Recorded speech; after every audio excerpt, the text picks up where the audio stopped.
जय श्री गणेश दोस्तों। हमारी आज की कहानी का नाम है चाल। कहानी अच्छी लगे तो प्लीज चैनल को सब्सक्राइब कर लीजिएगा। अब शुरू करते हैं कहानी। अरे करमजली कहाँ रह गई? सूरज सिर पर चढ़ने को तैयार बैठा है और तूने मुझे अभी तक चाय नहीं दी। तेरा बस चले तो मुझे भूखा ही मार दे। अभी 7 भी नहीं बजे और तुम्हारी माँ ने रोज की तरह चिल्लाना शुरू कर दिया। मैं भी क्या क्या करूं। सुबह पहले पानी गर्म करो, पूरे घर की सफाई करो और फिर नहाने के बाद ही रसोई में जाओ, नहीं तो वे कुछ भी नहीं खाएंगी। सुबह से ही माँ और राधा दोनों ओर से तानों के अस्त्र शस्त्र चलने शुरू हो गए। विकास को ऑफिस के लिए देर हो रही है। उसका नाश्ता तैयार हुआ या नहीं, किसी को कोई चिंता नहीं। माँ, ये क्या लगा रखा है तुमने? खुद ही चाय क्यों नहीं बना लेती? तुम चाय बनाती तो मुझे भी चाय पीने को मिल जाती। इन बूढ़ी हड्डियों में इतना दम होता तो तेरी बहू की ओर एक नजर भी ना देखती।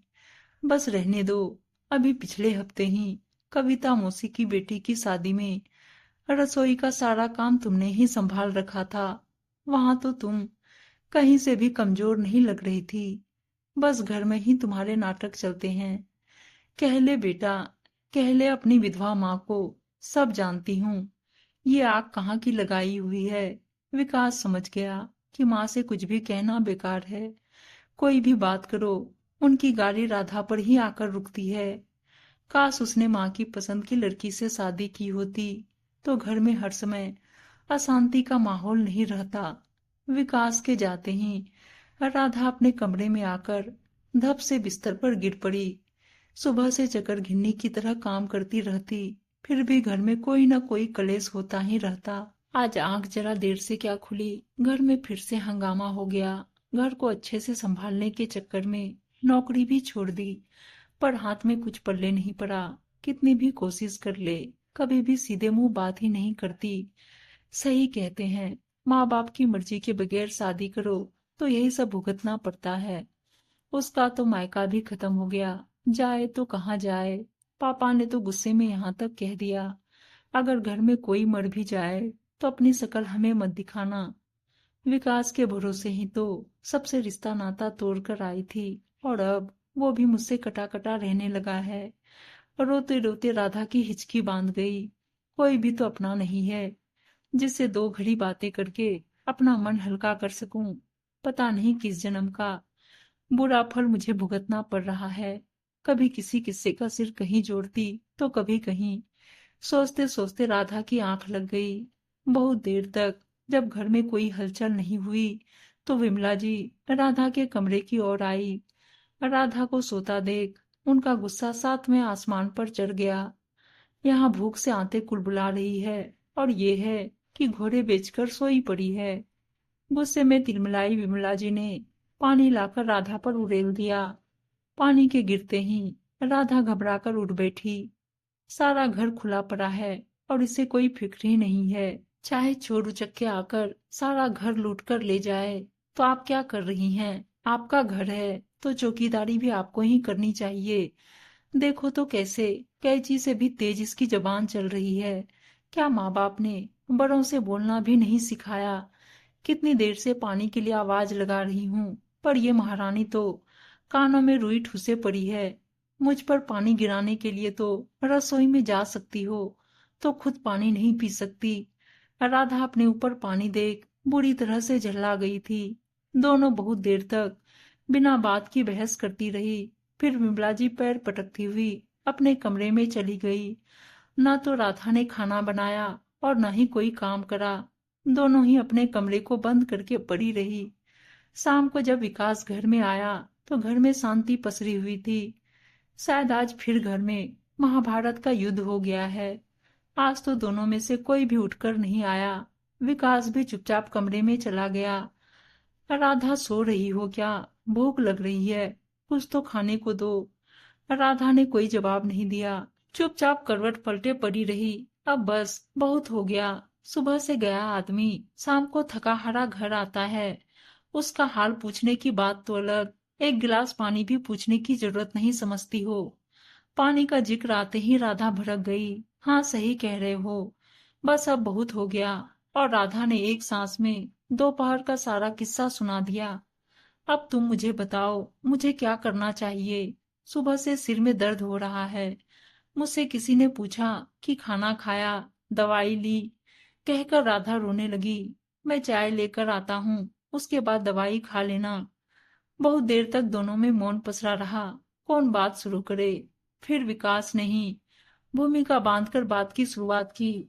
राधा, मैंने बहुत कोशिश की कि मैं माँ और तुम्हारे बीच तालमेल बिठा पाऊं, पर आज के हालात देखकर ऐसा लग रहा है कि अब कुछ नहीं हो सकता।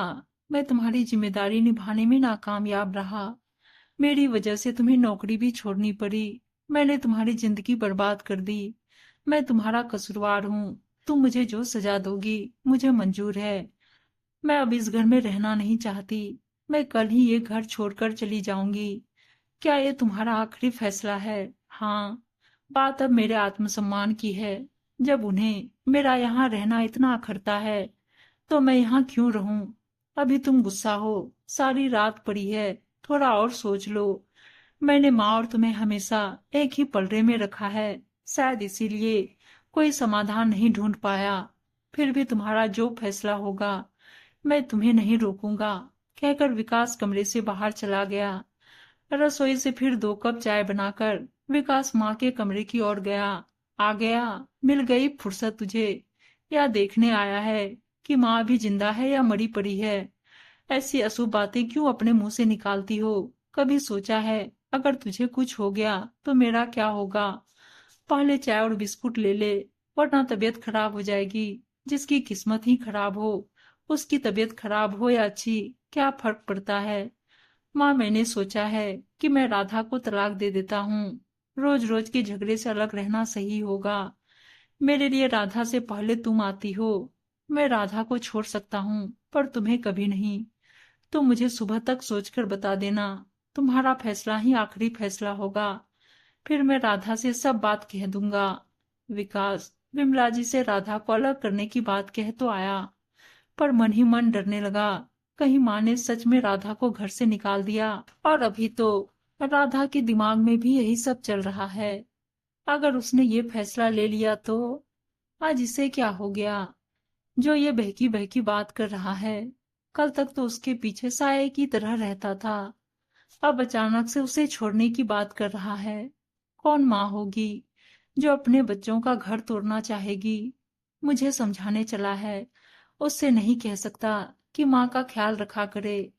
जहाँ 4 बर्तन होंगे वहां आपस में भिड़ेगी भी, पर इसका मतलब ये तो नहीं कि उन्हें अलग ही कर दो। सच में हीरे जैसा बेटा है मेरा। मेरे लिए अपनी पत्नी को भी छोड़ने के लिए तैयार है। जिससे भी शादी करके लाएगा, मेरे लिए तो सब एक जैसी है। अपने बच्चे के लिए तो मैं 100 घूंट जहर के पीने के लिए भी तैयार हूँ। कोई नहीं, मैं ही कल सुबह बहू से माफी मांग लूंगी। राधा भी रात भर करवटें बदलती रही। विकास एक बार कमरे से जो गया, लौट कर नहीं आया। राधा का गुस्सा शांत होने की जगह और बढ़ गया।